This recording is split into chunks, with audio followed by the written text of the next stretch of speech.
Hey, everybody, welcome to Office Hours, where we assemble here every single day to answer your media and tech-related production questions. Alexander Knight in Port Coquitlam, British Columbia is our reader today. Alexander, what have we got in our question queue? First one this morning is coming from Andy Kokendorfer in Viera, Florida, USA. Has anyone had an issue with a YouTube upload being zoomed in and distorted? The same file is not distorted when uploaded to other platforms. I had to put the file into a clean 1920 by 1080 Premiere project and re-encode to resolve. Courtney Gooden's going to help you out here. Courtney?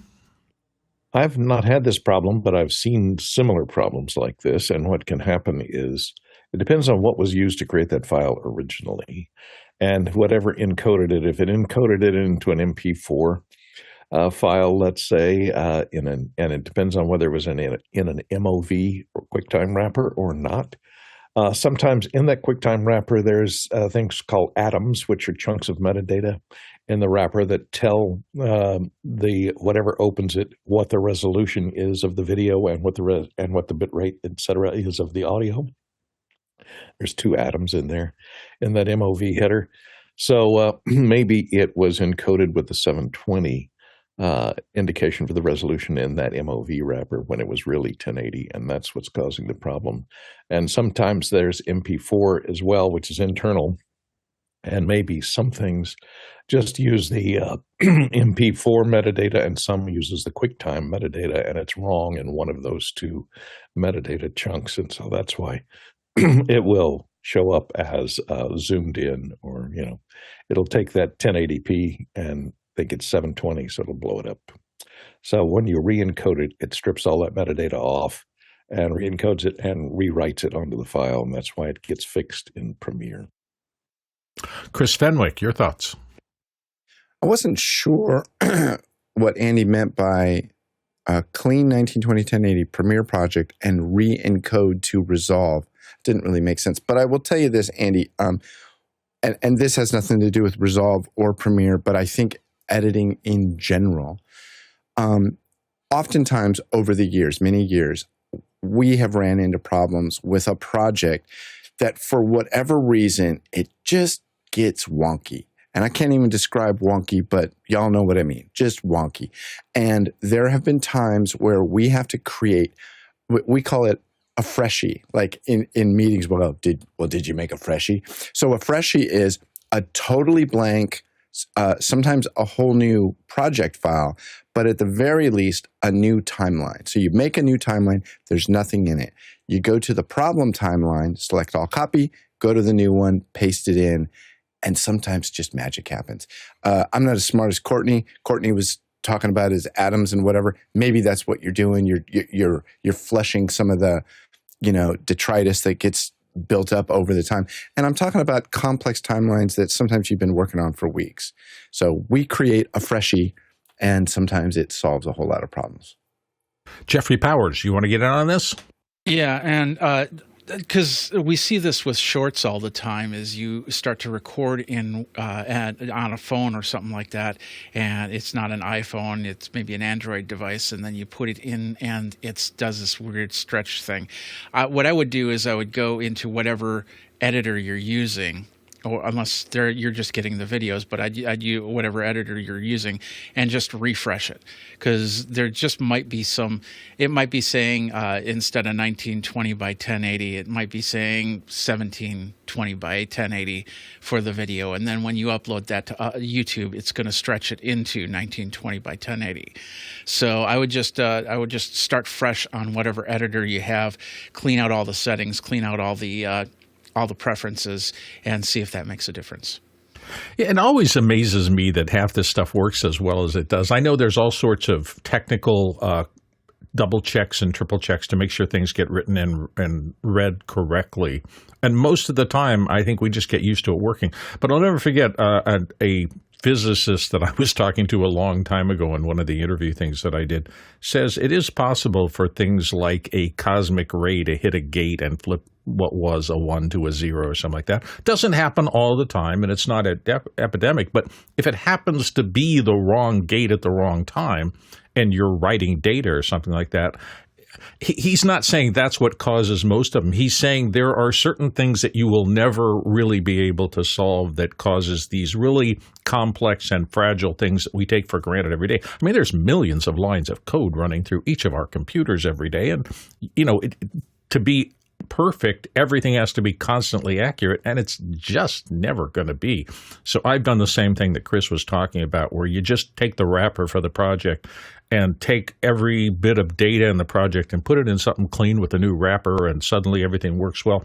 I have had projects where it went wonky, and I've traced it back, and it was just a rogue font that I downloaded and used for 5 minutes and then got rid of, and for some reason the rogue font code was still in there, still being called, and it was not a particularly well-designed font. There's just a lot of things like that that are potential to happen in our projects, and so do the best you can, I guess. Next question. This one's from Guy Cochran in Seattle, Washington. What's your ideal workflow for managing rapid last-minute graphics, titles, asset rushes in live shows? And Chris Fenwick's going to start us off. He's done a lot of these live shows. So, Guy, my thing is file names. I think you need to have. There are times where you're iterating, where it's like, okay, this is name key design number 7, version 7, version 8, version 9. But there comes a time where it's like, hey, dude, this is locked in. We're done. And I've done this with Tucker and Jonas, where they tell me what they want the name key to be called. And every time I deliver it, I'm just delivering the same way. Ideally, I think the coolest thing, although it's dangerous, but you have to have a graphics person that you trust, give me access to the folder that you're drawing from to produce the show. Now, I don't know how the vMix works, excuse me, but if it just references the file in this folder and plays it on the screen, that means I can just keep updating it at any time, and you don't even have to be aware that there's a new file. That's not always possible, but that's my preferred. That's, by the way, how Final Cut works. So when and I realize this isn't a live show, but when I'm editing a project, I generate all lower thirds outside of the Apple ecosystem. I do it all in Adobe software. I've done whole videos of why I do that. Won't go into it now. And I just make iterations and dump them into the same folder. Final Cut just says, oh, it's time to play the file called, name-Guy Cochran. And it goes and it gets it. It doesn't matter if it's a different file than it was 10 minutes ago or 10 days ago. It just plays that file. So my thing is, tell me exactly what you want it called, and I will just keep iterating it right on top of the original. Jeffrey Powers. And I'll add to what Chris is saying on the whole, is it a vMix? Are we talking Blackmagic? Are we talking something else? What's it going into? What's it coming out of? What are you using for the graphic to create the titles and the graphics? Titles are fairly straightforward. You just have a base unit, and you put in a name, you put in a quick logo. Those are the easiest. But when you're talking about graphics and assets, those could be anything from somebody's logo to, I don't know, a landscape or anything like that, whatever they're trying to convey. So it really depends on the system that you're using to create these titles, these graphics with. In vMix, yeah, it's super tough to do on the fly. But once again, with titles, super easy, because basically what I have is a spreadsheet that I can just put the title into and then hit a button, and it'll refresh it that way. But it once again really depends on what type of system you're using. Courtney Gooden. Well, I'll tell you, the last minute thing can get you in trouble. I've seen this happen many times, especially on an award show or some live show where the award recipients are bringing in files to demonstrate their, clip files from, here's a clip from my movie that we're receiving an award for. And this happened to me once on an award show. I was not the person doing playback. I was just there as a teleprompter operator watching the chaos ensue. And people come in at the last minute on shows like this when you're doing a live show, and they'll hand you something on a thumb drive and saying, here's our video file for our segment. And if you don't load it up and play it back from beginning to end, you can run into problems because sometimes I think the person in this particular show had some codec package loaded in there that was a trial package and would only show you the first 10 seconds of a video file. And so the award show starts. We get to the first clip. Let's take a look. We look at it. The video starts, plays 10 seconds, stops. Oh, well, all right. Can you get that back? Oh, let's play it again. I'll play the first 10 seconds, stop. Next award comes up, plays the first 10 seconds, stops. So, when you get those in, I would say always either play them back from beginning to end in the playback software that you're going to use, or just re-encode everything to a common format that you know your player plays and load it into a compressor or whatever you have that does can strip off all the headers and recompress it into your known playback field, and then play it back from beginning, or just even sample it from beginning, middle, end, and make sure you can access the entire file from beginning to end, and that the end is where they think it ends. So that's always a good lesson. Never accept something from somebody at the last minute and hope that it's going to play back correctly without rehearsing that playback from beginning to end. Chris, you wanted to expand? Yeah, just to wrap this up, back to the file naming thing. One of the things that I find most frustrating is when a client who's doing a big show, plenty of assets going into it, a lot of vendors providing assets, and they'll publish a file naming guideline, like how they want things. Yes. And one of the things that I find super annoying is when their prescribed guideline is just bad. Like this is, you guys have not, I mean, you're trying, bravo, look at you, nice try, but it's just bad. Like this is the worst. This is so bad. Anyway, I'm super particular about this stuff. I got to tell you, I'm going to tell a tiny story here on the project that I'm working at right now, because I am a great believer in consistency, and most of us who name files understand, particularly date code, right?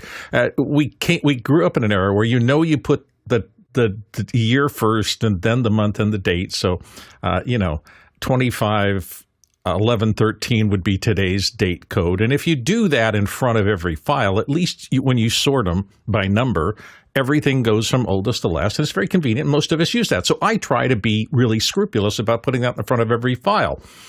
But now I'm in Final Cut, and Final Cut has a database built into it, and I'm finding myself just the last 2 weeks, I'm adding more and more people to this project, and more people are touching the files, so I had to go back and rethink my entire thing. And one of the things we're doing is we're numbering scenes inside of the overall project, because there's about 100 different scenes and they're important.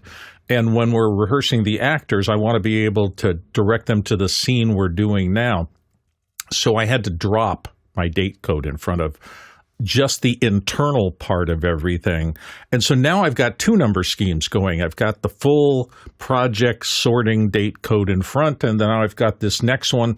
And I'll probably end up with 2 or 3 more date codes for specific purposes just like that. This works now for what I need this table to do, but it makes it a more complicated world of how we're naming files. It's not as simple, I don't think, ever for me, as we're going to have one rule, and it's going to be set by the producer in the beginning, and everybody's going to be happy with it. They're not going to be happy with it. You may be able to force everybody to adhere to that because your server system and the rest of that needs, and I totally get that and respect it and believe in it. But down at the seat level for an editor, you may have a lot of other things you need to do that causes you to have to either live with somebody's naming system that doesn't work for you, or you have to figure out ways to get around it so that you can do the jobs you need to do without messing it up. I just think naming is much more complicated than people think it should be. And I'm now kind of on the 50-50 line. I want to empower people to do naming things that work for them or their team or whatever, while still respecting what the overall project needs so the whole thing doesn't become a morass. I just think it's complicated. I could go on all day about this stuff, but I won't. In fact, I'm just going to say next question. David Brady, New York City in New York asks, Marble generates 3D world models to create spatially cohesive, high-fidelity 3D worlds from just a single image, video, or text prompt. Could this be a game changer for previs and production? Courtney Gooden, what do you think? Oh, this looks incredible. It looks like, we can take a look at this. So it basically, you type in a prompt here of a world you want to create, and I guess you can get as complex as you want to, and it creates, here, I'll bring this up, generates the point cloud, and then generates a 3D world of that particular description, complete, that will play back in any 3D viewer like this within a web page. This is pretty amazing. I think production designers are going to go hog wild crazy, and construction departments are going to shoot themselves in the head, I think. Yeah, go ahead, build this. Yeah. Here's a bunch of 2x4s. Put this together. No parallel lines of this entire That's system. right. It's all curvy, complex curves and flowing lines. Reminds me of Pee Wee's Playhouse. Yeah, go Yeah. ahead. Render that. Yeah, go ahead and build that out of that 4x8 plywood that you have. Yeah. I got you 100 sheets of CDX. Can you make this? Anyway, it's fun. Cool question, David. Thank you. Next question. Mike Edwards in Brooklyn, New York asks, Morning, everyone. In a shoot using two Ursa Broadcast G2s with 6K Pros, is there a way to stream in 4K using the 6K Pros, or do I have to settle for 1080 from those cameras? Alexander Knight, do you have a solution for it? Not from the webcam USB output. If you want something higher resolution and frankly better quality, what I'd suggest you do is take the HDMI output out of the camera and get a better a better HDMI to USB encoder. You could look at something like one of these products from Aja, the IO 4K Plus. I don't know how much this is. It's probably not cheap, but this will do 4K streaming. There are other companies that make products like this, but you are going to have to look at taking the HDMI output and going into a third-party device for that. Yeah, I don't remember. I'm trying to remember if there's even a 4K setting in the 6K Pro. I don't think so. I haven't used it in 2 years, so I don't think that's true. Chris? I have one of those Aja's 4Ks. If somebody wants to buy it cheap, give me a price. There you go. All right. Maybe that's your solution, Mike. Next question. This is from David Brady in New York City, New York. Beelink Mate Mini expansion that matches the M4 Mini with up to 8 terabytes, must-have or nice-to-have edition. Is there anything left that is a must-have? Alexander Knight, what's your opinion? Yeah, I was taking a look at this product earlier this morning. So this is it. Basically, Mac Mini just sits on top of it. You know, I've seen lots of companies like Satechi and all these companies make these cheap things, and I hear really mixed results about the product reliability. I'm not super excited. Yes, the price is, that's appealing, $159. I would much rather spend the extra money on a reputable Thunderbolt dock from a brand that I can trust, that I know I can trust because I've used their products like OWC. So that's what I would suggest. It looks like the storage is SSD, so that's not the faster NVMe PCI-based bus. So I personally would steer clear of that. Courtney Gooden. Well, I wouldn't necessarily steer clear. I like the Beelink products. I think they're well designed and well built. I've been using some of them for years. I don't have an M4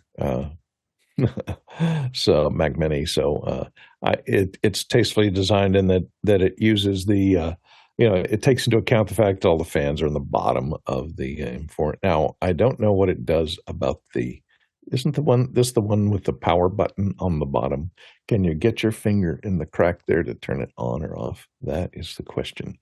And of course, the 80 gigabits per second is basically 10 gigabyte USB 3.1, 3.2 speed. So that's normal for that particular type of USB-C interface. So it sounds a lot bigger because they list it in gigabits. Try and scare you and think, wow, think of that speed. Hey, Courtney, I remember you saying you just got a MacBook Pro, right? Did a client gave you one or something like that? I've always had MacBook Pros. No, my MacBook Pros are all Intel MacBook Pros, so they're not any of the newer ones. I've had them for years. I have all the I have Dexter's MacBook Pro from the show, and the guy's MacBook Pro, and my own MacBook Pro Retina from the from 2012 version. But they all, for some reason, I thought you and they all said you got a new one, and I thought, oh, that'd be interesting. I wonder how you. I wanted your opinion. Anyway, Jeffrey Powers is next in line. Jeffrey, I'm looking at this. Basically, what happens is there's a manufacturer in China that creates these boards, and then everybody just kind of, you purchase it, and then you rebrand it, and then you might put your own firmware on it, but it's still the same board. If you go across the line here, I get these reviews all the time. I'm reviewing a box that I got two manufacturers of the exact same box that came in for me to review, and it's like, how do I review it? Because the only difference between the two is the name that's slapped on the face of the unit. So something like Beelink will probably have something like that, and it might even be the same type of enclosure that's also that OWC has. It's just slightly little differences, and like I said, they manage the firmware, they manage if there's any type of interface with that, they'll manage that as well. This looks pretty decent, and I'm a little bit wondering, because Alexander did say something about the SSDs.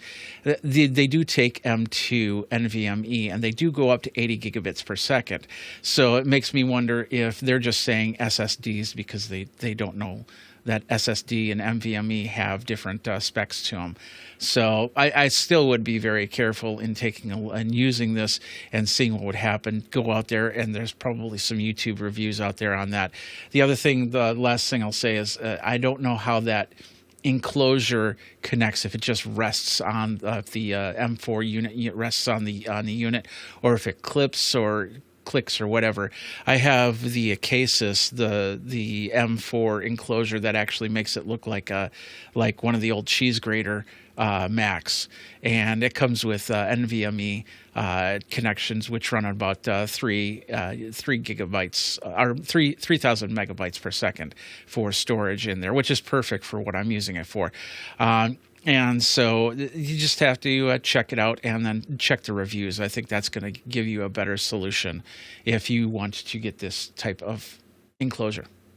Not at all surprised about Jeffrey's story, because when I was very young, one of my first advertising clients was a stereo store locally, and I'll never forget when the owner took me in and said, you see these 3 integrated receivers, 1, 2, and 3, this is like 400, this is 600, this is 800.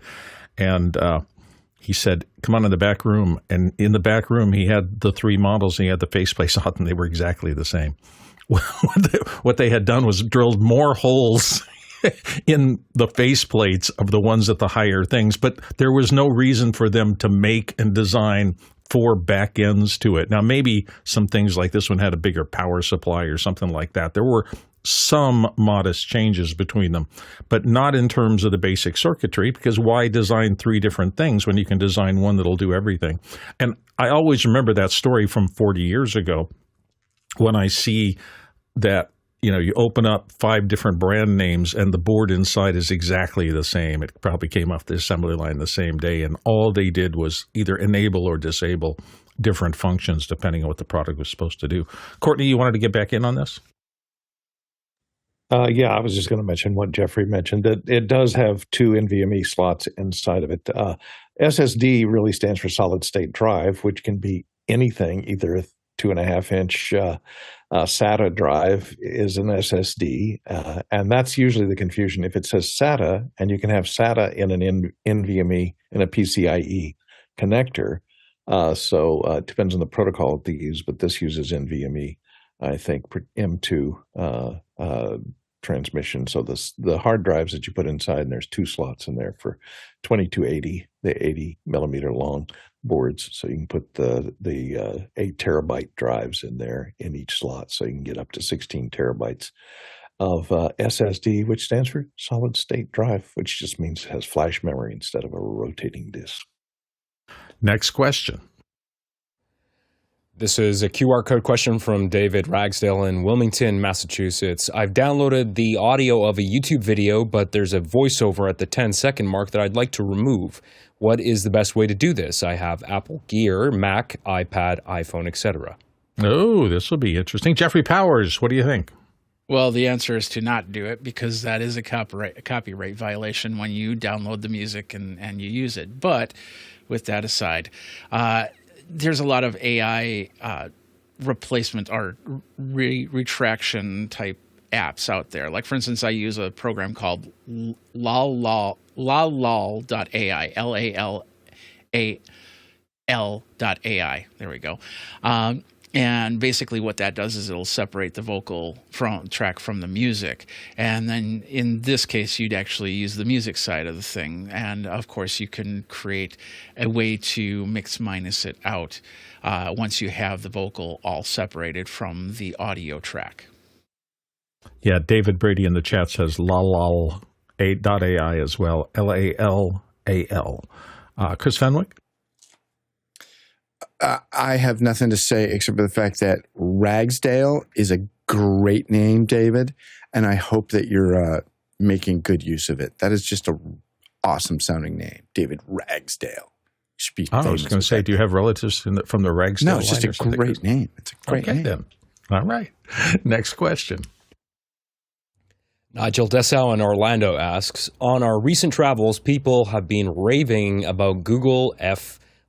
Has anyone moved from a traditional provider? And if so, what are people not telling me? I read that as Google Fi, and I'm probably wrong. That's Google F1? Yeah, I know I read it wrong. It's Google Fi. Oh, Google Fi. Does anybody? I don't even know what that is yet, so that must be relatively new. And nobody raised a hand. Oh, Courtney's going to take a swipe at this. Courtney? Google Fi has been around for a while. It's kind of an international means of using their network as a cell plan. And I think they buy positions from the providers' towers that are out there. There are cheaper plans out here. If you look at the cost of their plans, their flexible plans, they start at about $35 a month for 2 phones, I think.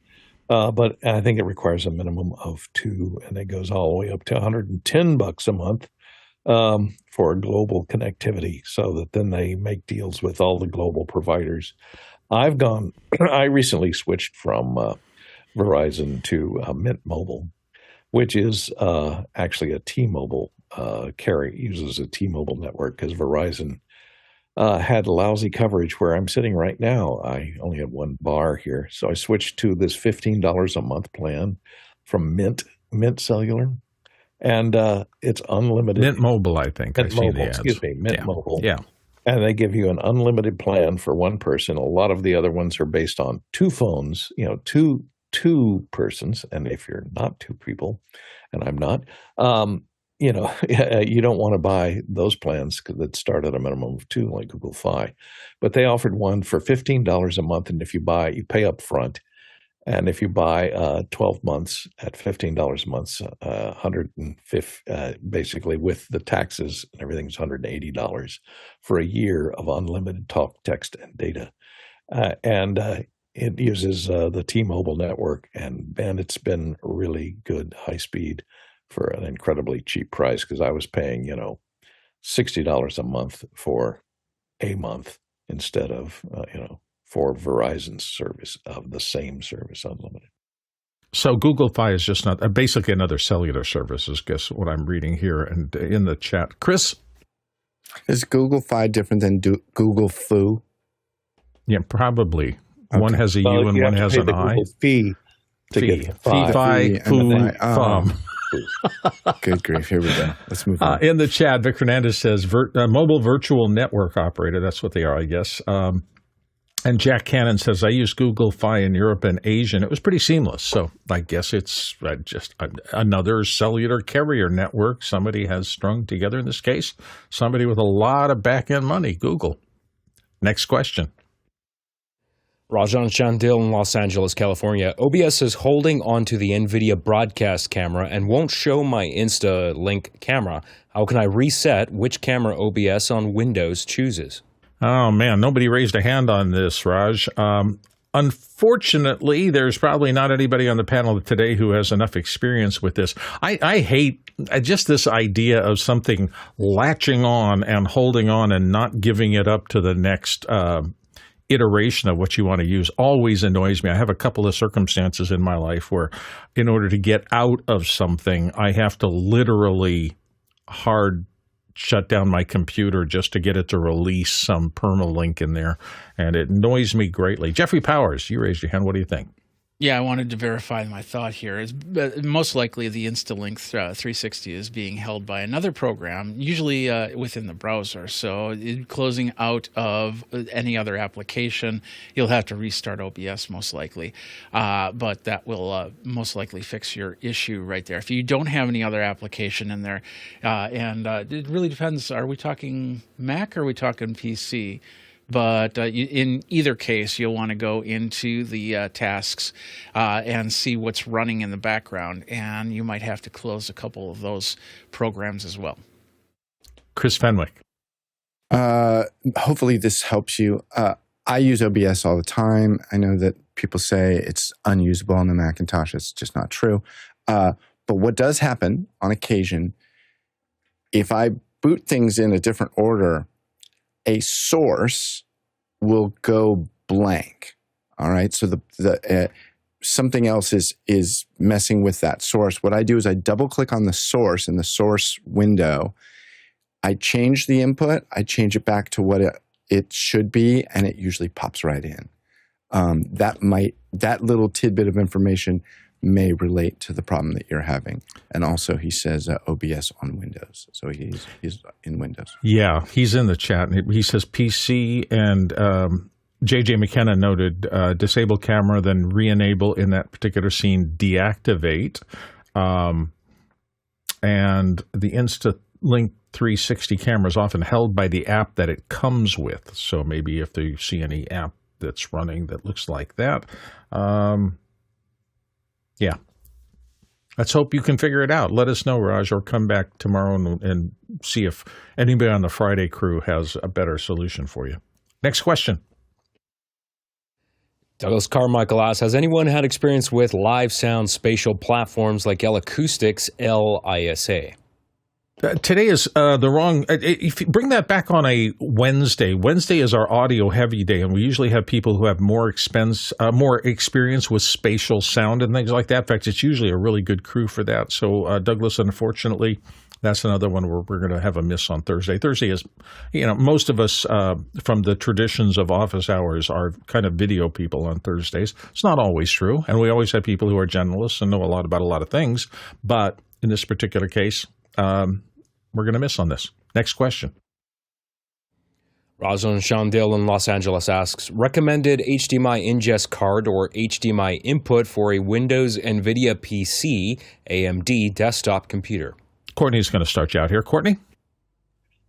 Well, I think the Elgato makes a pretty good HDMI to USB 3 converter here, 139. There's also the Blackmagic Web Presenter, which will turn your, it depends on whether you're trying to capture 4K or not, or whether it can, there's different types of capture cards. Some can handle 4K ingest, and some of them pass through the 4K and extract a 1080p or, do a down conversion to 1080p, which it sends over the USB. So check to make sure whichever one you choose delivers the resolution into the machine, into the computer that you're looking for, because some of them will downscale to 1080p from 4K. They will pass the 4K through on the HDMI in to HDMI out. Of course, there are cheaper HDMI. You can get them for about $20 that are just HDMI to USB 2 or USB 3 adapters out there for 1080p that are not that great, but they will do the job. You have a pretty powerful NVIDIA PC there, so it could probably record and handle a 4K input. So you might want to look for the more expensive, like the Blackmagic 4K Web Presenter to generate a capture from an external HDMI. Jeffrey Powers. It's a desktop, so I always suggest that you use a PCIe card over a USB card. Something like the Decklink Blackmagic Decklink will be perfect for that. You can also get the Decklink Mini, which is HDMI and SDI, so you can switch back and forth if you need to. I've got both of those in my computer. I got the Decklink Duo 2, which gives me 4 HDMIs at 4K. And that's a big factor there. Do you want to do a 1080p or 4K? If you need to do something external to a USB, highly recommend that you have something that you can kind of fasten down, because if those cables get unattached during the middle of the stream, because you forget about them, you start creating content, and then after a few months you just accidentally kick the cable and it pulls out just a little bit. Next thing you know, you run into a whole ton of problems. So make sure that you fasten it down, maybe gaff tape it down or something like that, and then use something that offers a detachable cable attachment. Unlike the Elgato, the all-in-one where it's HDMI and USB on the other end, I have one of those. But if by them being put into the computer, they easily will work their way out. But if you have a cable in between that can be replaced if the cable goes bad, then you have a little bit more longevity with the device. And Elgato is always, they have several different options to choose from with that. Next question. This one's from Tony Mobley, Noonan, Georgia, USA. How to create a House of Worship service program for the in-person congregation and make that program accessible by QR code for those attending virtually. How should this be done? Well, QR codes are pretty simple. I mean, if you have people who are watching, and I'm just thinking this, it's an in-person congregation, and then you want, I guess, if you're just talking to those in-person groups, the question is, how are you going to get, so there are already people attending virtually. I'm trying to parse through this. The virtual people throwing up a QR code that leads them to the service is redundant because they're already virtually attending the service. I guess I'm a little bit concerned about this. QR codes themselves are pretty simple. You can take any URL or any piece of data and turn it into a QR code, and then when somebody holds a QR reader, phone or whatever, to it, it'll read that. But I'm not sure where you want to send them. Chris Fenwick, did you parse through this and have a better solution? My guess is, and I could be wrong, Tony, but are you trying to make the QR code so that it's easily shareable so that somebody could like text it to a friend? And if that is the case, I have a question for basically anybody but maybe Courtney, because I know you've never touched an iPhone. How do you... If you have an image, let's say Tony were to text me a QR code, hey, come join my service. How do I make the iPhone? You want to read the thing that's on your own screen with your own phone. Yeah, without using the camera. What's the trick to that? I'm clueless. I'm 63 years old and stupid. Anybody have a input? I've never run into it because I have two phones, and I take the second phone and shoot the first phone. That's the only way I've ever been able to do it. Let me think about that for a second. That's really interesting. How do you just say, read what's on the screen? Okay, I recant and I open up the question to Courtney. Courtney, do you have any input? Courtney, dive in. I have the same problem because I'll be looking at something on my phone. It says, and it'll pop up the QR code and says, just go to this site. And I'm using my phone to see this. I can't take a picture of my phone with my phone. And the question, Alexander, you're young enough to understand this stuff. Is there a way to do it?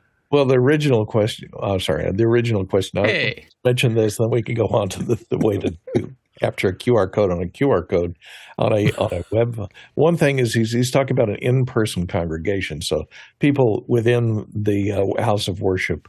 If you put a first of all, why would they want to do that? Because I guess they could take a picture of the QR code as they entered that's on a placard or something and then text it to somebody.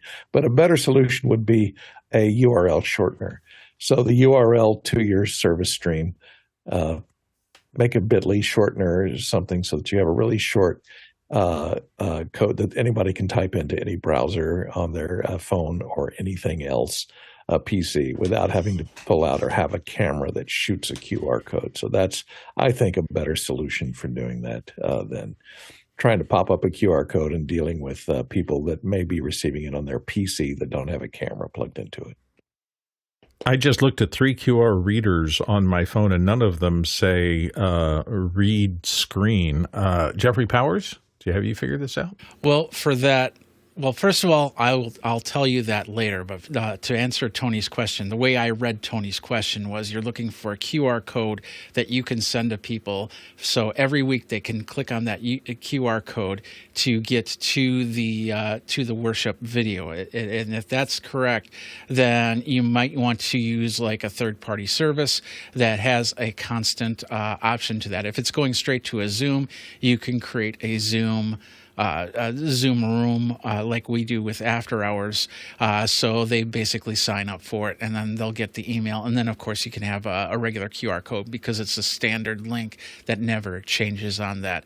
And to read a QR code in iPhone, if Chris was to send me a QR code right now in a picture, I could use what's called live text to actually read it and then decipher it and then bring it into a page. Is that an app? There's an app called It's part of iPhone, is my understanding, and Android has something similar, but I don't know what that is. Interesting. I just pulled up the notepad, and view as list, select notes, sort by. It doesn't view attachments. Oh, maybe would that do it? I don't know. I just learned there's a whole bunch of things on various standard operating things in the iPhone. If you see those little ellipses, 3 dots and a circle at the top, I've been surprised at how many odd little things you can do that I didn't know. Turn your phone into a scanner and a whole bunch of little things. I think I heard this on Office Hours a few days ago. So I've been playing with that, but I have not found anything to live read yet. But we're going to explore and see if we can figure it out. I think that takes us through this question. Sorry, Tony, that we didn't get a simple answer for you, but I hope that helps send you in the right direction. I'm trying to figure out whether I have enough time. Yeah, I do. Don't forget that we run off of your questions, and more importantly, we vote on those questions and things like that. I'm trying to get to the right set of notes in my teleprompter so I know what I'm talking about. Anyway, if you go to askofficehours.global, that's going to get you to the QR code reader for the show, and that not QR code reader for the show. Askofficehours.global gets you to the quickest way to put your questions in the show queue. And so those questions that come in off the QR code are persistent, and they will kind of hang on through multiple shows, so you get multiple chances to get a good answer for it.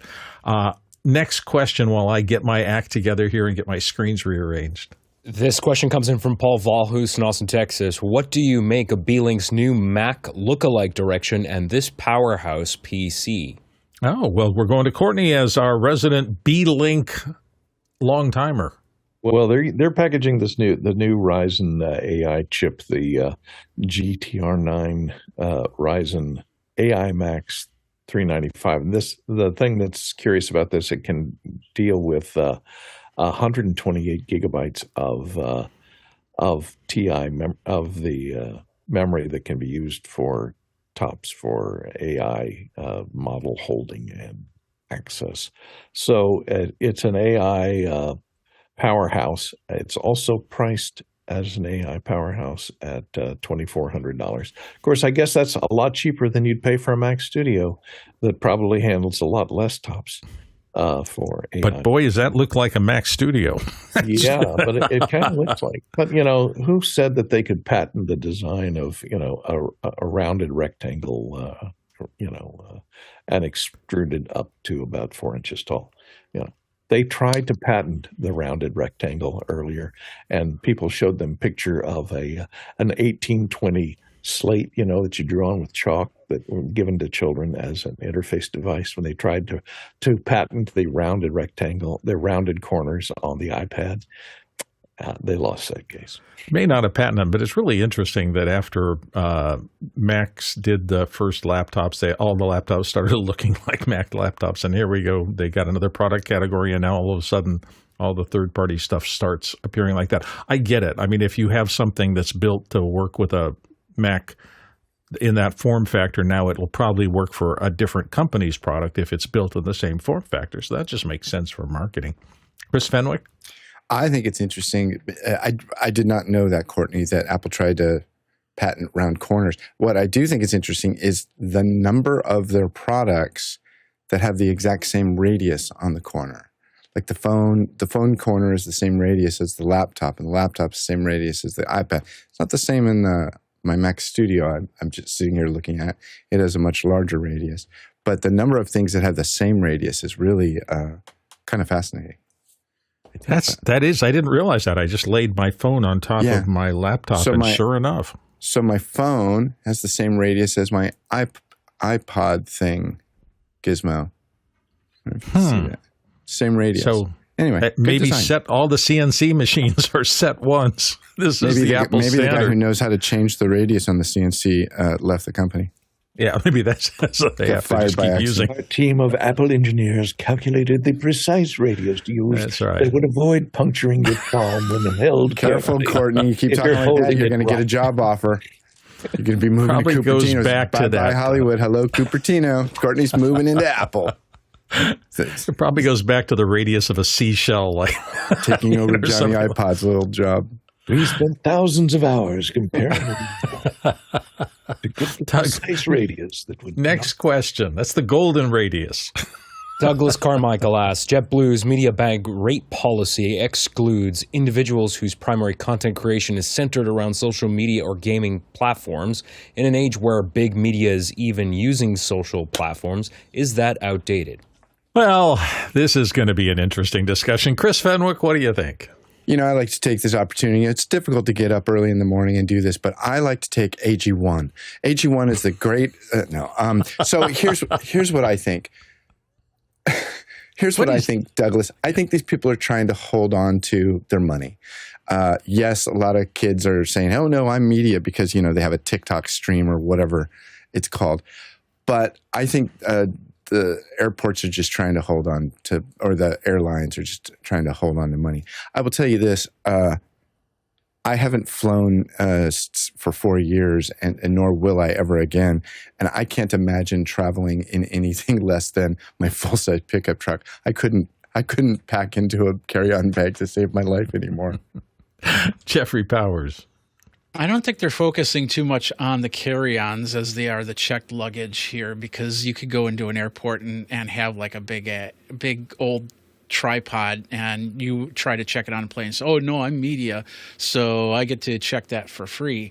So I think that's what they're trying to define here, is who can check on and who can carry on. Because if you can carry it, if you can put it in the bag, which there's a lot of gear that you can put into a bag, and you're not exceeding the requirements, like for instance a battery that's over 99 watts and things like that, then as long as it fits onto the plane into the overhead, then you'll be able to use it. If it doesn't fit into the overhead, you have to check it, and if you have all this stuff that you have to check, you're going to pay for that check there.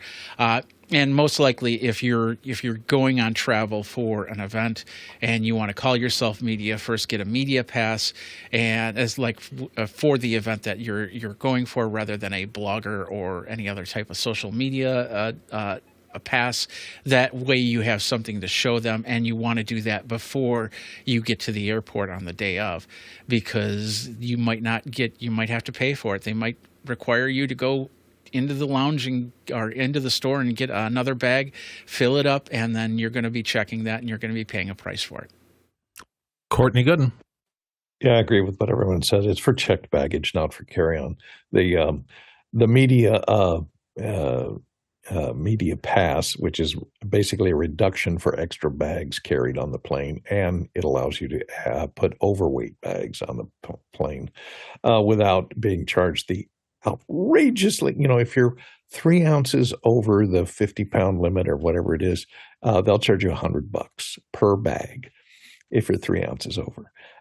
They're making a lot of money on that. And if you have a media pass, of course, they won't charge you for the overage for the overweight. And you can carry, I don't know, you have to check with different airlines what their media pass allows you to carry. It allows you to check as baggage. But yeah, they make an incredible amount of money off those extra baggage charges and the overweight baggage charges. And of course, these days, anybody with an iPhone considers themselves a journalist. Hey, I took pictures of the event on my iPhone and I posted it on my website. I'm a journalist. I should be able to get the discount. No, they're looking for people that are or fly frequently and use lots of bags like NBC, CBS, MSNBC, Fox, all of the big players, not necessarily the guy who has a web page that he posts to. Chris Fenwick, what do you think? Ironically, it's the big players that have the money that could probably make air flight cheaper for everybody. There's something else I was going to say. Oh, I used to work for a guy. We're done with this. I used to work for a guy who would take my bags that I packed carefully to be underneath the 50 pounds or whatever. I'd get to the airport. It's like, hey, why is this thing 53 pounds? He goes, oh, open it up. He'd sneak bricks into my bags just for fun. Ouch. Great friends. I've been, in my days, I've been doing this so long that I've been on every type of possible pass, I think, at one point or another in my career. And there was a big change starting really about maybe 15 years ago. It used to be if you didn't have a noticeable press ID, NBC, CBS, one of the big things, maybe New York Times or one of the papers or something, you weren't allowed this. And we used to kind of act differently when you did that. If I was traveling with shooting on a real press pass like that, I always used and heavily tipped the baggage handlers. I wouldn't schlep any of my own stuff because I just figured they were giving me breaks and deals and I should act professionally while taking advantage of that. I remember tipping very well at the time because they were going to have to lift heavier things. Camera cases in those days without shoulder camera were very heavy and expensive. Then the digital thing started happening, and some of us figured out that even if we were just kind of covering something for a smaller web outlet, we could still get a press pass, and I did that for some years for some of the press stuff that I did. And as it's evolved now, I think what Chris originally said, what Courtney originally said, which is anybody with a printer can print out, quote, press credentials and now pretend to be media and try to get the discounts or the access or the early things. I think we're going to go through another era. This has always been interesting. I've never done a press pass for Comic-Con, even though I've been going for 15 or 20 years, because I just don't want to have to work. I want to enjoy myself and have fun there. But I've thought the last couple of years that I probably should take myself out of the regular queue for getting tickets and do it. But I think there's just a lot of other people who are figuring out that at some level it moves from being a professional accommodation to being just another way to get a ticket to something that you don't have to pay as much for.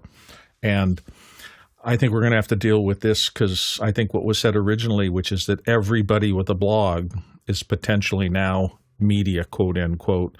And it's one of those things that's going to kind of mess it up for a lot of people. A lot of companies and a lot of organizations are going to try to get a handle on too many people taking advantage of that. Next question.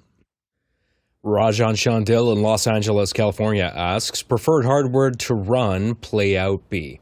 Courtney Gooden? Well, Playout Bee from ByteHive, Jonas Dottel, who sometimes is appearing here, is available on the Mac or Windows PC or the Raspberry Pi. The Raspberry Pi is a little bit underpowered, I think, to run it. It'll work. The nice thing is it emulates the Blackmagic HyperDeck so that it can automatically interface and play out things that are normally would trigger a play out on a HyperDeck from the Blackmagic switchers, etc. Will trigger it. I would suggest a nice tiny, like this GMK Tech G5. These are available. I don't know if the tariffs have kicked in yet. These do have 2 HDMI outputs for playout and a nice gigabit Ethernet and USB 3 and micro SD card for storage. And these were like $138. And it comes with a full Windows 11 Pro license. So nice. And that has an internal SSD this one comes with, I think, 128 gigs. Which is enough to hold your operating system, and you can put your removable media on that micro SD card. And it's tiny, and works well. I've got one running constantly over here, and it even runs. It'll even run Blackmagic's Resolve 20 will actually run, and you can actually edit video on it. Believe it or not, not great, but it'll work. It runs and In the stats page for that device, does it have the corner radius? Just checking. I think, yeah, they stole that. No, it's a tighter radius. It does poke into your palm a little bit. Yes. See? There you go. Next question. This question comes in from the QR code. Steven in Utah asks, I have several hours of recorded video files and would like to make a highlights video, but don't have the time to edit it myself. Is there a software tool to condense them with low or no effort? Not looking for professional results. Thanks. Jeffrey Powers, do you have an auto editor that you can, if not recommend, at least send them toward? Absolutely. Steve, call me. It's simple as Okay. that. There are AI editors out there, and I've used those AI editors, but the problem is they kind of miss the mark when you're trying to find the right type of highlight reel, or they go over or under, so they don't, you get cutoffs and it doesn't feel right, and you end up going back in there and making adjustments. Like, for instance, I use Opus Pro to do to edit my shorts, and every time that they do an AI edit of it, I have to go back in and adjust one thing, move over one thing. They forgot to say something in a video that I really wanted, and so they brought it in. You have to bring it in yourself. You have to do a lot of manual work to get that done. So I'm not a big fan of AI editors, not because of the fact it's AI, but because of the fact they don't do it right. And so if you have somebody that's going to do it for you, you sometimes you have videos in mind that you specifically want to have part of this highlight reel. So you can say, hey, focus on this video, this video, this video, and then most likely you'll get a revision off of that. So if there's something that you don't like in the results, you can come back and say, hey, can you fix this a little bit, and go from there. So I would highly recommend somebody like myself to just take the videos and organize them, hopefully in a fashion that both you and I would understand, and be able to edit it down and give you some highlight reels. Will it cost a little bit more? Yeah, but in the end, I think it's worth it if it's something that you really want to either make money off of, or you want to share with friends and family. Yeah, that reminds me of my feeling about auto transcription tools. They say 99.9% accuracy. That means 1 out of every 100 words is going to be misspelled. And now I got to go find that word and fix it, which is going to take me almost as much time as if I didn't do it that way. So who knows? Next question. This one's from Guy Cochran in Seattle, USA. What advice would you give your younger self before their first big live event? Courtney Gooden? Yeah, the first advice I got when I got into radio, which is always live events, is from another DJ. And he says, if you make a mistake, don't call attention to it, because if you call attention to and apologize for it, never apologize for making a mistake, because then you're just drawing attention to it. It's live. It's over. It happened. It's gone. You're not going to have to worry about it living forever, unless some idiot out there is recording it. So just move on. Don't call attention to it, and don't beat yourself up over it. Hey, mistakes. People make mistakes all the time, and unless you bring the entire show crashing down to a halt, then maybe you can beat yourself up a little bit over. Yeah, I say the only time I don't do that is I think admitting minor errors and things like that and being a little silly about it gives other people permission not to try to be perfect. I think there's a difference between that old classic, an announcer gets everything right and every word in the right place, to there's a more casual style now that seems to be working where, you'll see 35 jump cuts in a YouTube piece. It's not like they're trying to fool anybody into the fact that they didn't make mistakes and have to re-chop everything up to make it work. They just understand that there's no reason to try to hide mistakes either. Anyway, neither here nor there. That's going to take us to the end of the show today. Thank you all for paying attention and watching. This is something we do every single day, and we do it because we care about it and other people care, including our producers, all of you who added the questions into the queue every day. And thank you for that. Without you, we do not have a show, and it's very important. So thank you for putting your questions in, and thank you for voting them up and down. To the panelists, my friends who I've been here working with for a long time and I value highly, we could not do this show without your expertise, without your generosity of spirit, and the fact that, unlike a lot of people, you're the people who say, not only have I spent a lot of time figuring out how to do this, but I am happy to share it with others so that they might have an easier time than I did. So thank you, panelists, for doing this. And to our amazing back-end crew, the folks who are our quiet army behind the scenes. I see some of them every day when I show up. I see some of them in once-a-week meetings or once every other week meetings. There's all sorts of things that are getting done by the back-end crew, and they are an incredible resource, an amazing group of people to hang out with and know. I learned so much from them, and I just always want to say thank you for being a part of this and helping us do what we're doing. The stats today, if you were to go around and try to get the expertise that you've heard about today, you would have had to travel 24,000 miles to reach the people on the panel. That's 39,000 kilometers, 193 million bananas for scale. We'll be back tomorrow for Friday. Thank you for watching. See you then.